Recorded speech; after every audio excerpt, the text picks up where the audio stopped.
Given the state of the world today, Ubisoft's decision to take the Far Cry series to the Midwestern America is full of controversy. After all, it's not that often that Americans are the bad guys in video games. And then to put the American populace itself under the microscope, that's kind of pushing the boundaries of what Americans themselves are willing to take in. But on the other hand, the religious cults that surfaced in the 20th century are ripe material for Far Cry's brand of surrealism. It's given a modern slant, of course, but it's not overtly tapping into current affairs, and it's not anything that Hollywood and American TV haven't done themselves. The game kicks off with you, a sheriff's deputy, and the rest of your department trying to enact a warrant for the arrest of Joseph Seed, the leader of this Eden's Gate cult. It should come as no surprise that things don't go according to plan and your colleagues are taken hostage, but luckily you are able to escape.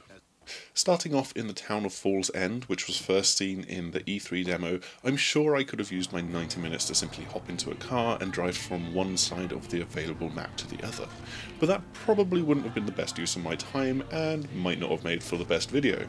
Instead, I meandered out from the town and into the rest of this slice of Holland Valley, stumbling from one thing to the next.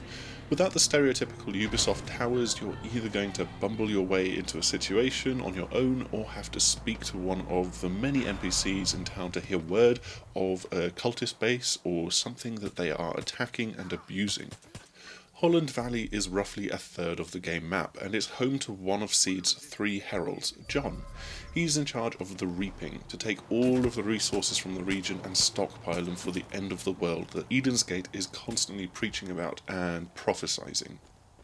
Elsewhere you have Jacob, who is in charge of raising the army that you're constantly facing off against, while Faith is in charge of pacification and indoctrination, aka brainwashing. You can tackle these three regions in whichever order you want after the game's opening, disrupting their operations enough to draw them out to fight and then defeat them. Falls End is just one of the first places that has started a fight back against Eden Gate, and fascinatingly, we were told that you don't have to actually liberate the town yourself. Your actions elsewhere will also lead to inspiring the local populace to go and liberate it for themselves. Most people will probably get there first though, and there's some notable citizens that live there, such as Mary May, which is a bartender looking to use her late father's reputation to instill hope and push the resistance forwards.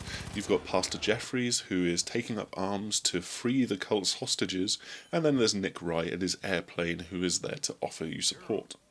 For a lighter and more comical tone, there's also Casey Fixman, who's trying to get this year's Testicle Festival, or Testy Festy as he calls it, to run without a hitch.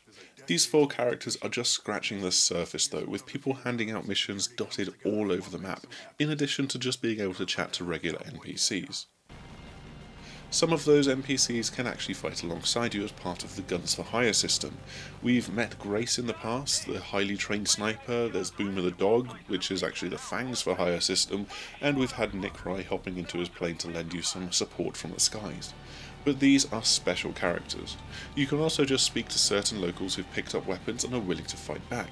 That's exactly what my companion through this demo was, as she came with a reflex bow and arrows. Depending on your weapons, they'll support you in different ways. So with a bow and arrow, they're more stealthy, while someone with a rocket launcher is, well, going to be less stealthy. You can actually have several people supporting you at once as well, so you can turn up with a bit of a posse at your back. Combat is fast and punchy, with guns that deal a lot of damage on both sides. Enemies might need to take a few bullets or arrows to actually take them down, but that doesn't take long, and they will dish out the pain to you just as quickly, if given a chance. The sole exception for this is the flamethrower, which almost invariably seemed to end up with me getting very, very hurt in the middle of an expanding circle of fire. The range of this weapon is fairly short, but when you are close enough, it just seems that the enemies start burning, they start screaming, they start running towards you, and they bring the flames with them. So yes, it's fun to use, but be prepared to suffer the consequences. Eden's Gate are absolutely everywhere.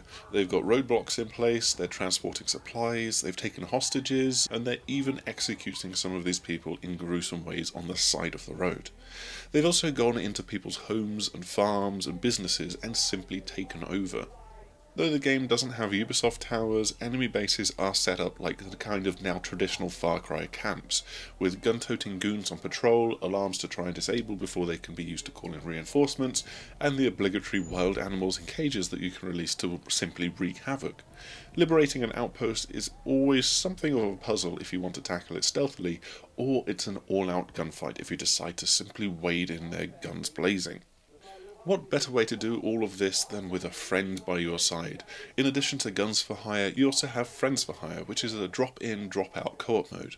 You can play the entire game with a friend by your side, which is great news after the disappointment of how limited Far Cry 4's co-op was, where you could only explore the map and maybe do one or two side missions, but not the main storyline. The one thing to be aware of is that while they'll come with all of their own gear and unlocked guns and vehicles, they're joining your game and your progress. Every action against Eden's Gate adds to the resistance meter, building up in the region the more that you do. Passing certain thresholds means that the local people will start to fight back more, being inspired by your actions, but this also causes the cultists to then toughen up and send more forces out for you to battle with. So you then have to up the ante, and then they come to meet it once again, and so forth, until you've done enough damage to draw out the regional herald out of hiding to face you in battle. Far Cry 5 is really like a taste of home if you're familiar with the series. It doesn't feel quite as zany and silly as the last couple of numbered entries, even with things like the Testy Festy, but you've still got a lot of the classic Far Cry feel behind the even more freeform world that you're trying to save from this doomsday cult. Thanks as ever for checking out this video. I hope you've enjoyed it, and you can also head over to thesixaxis.com for more on this game and plenty others. Before you go though, please do like, subscribe, and share this with other people if you've enjoyed it. Until next time, goodbye!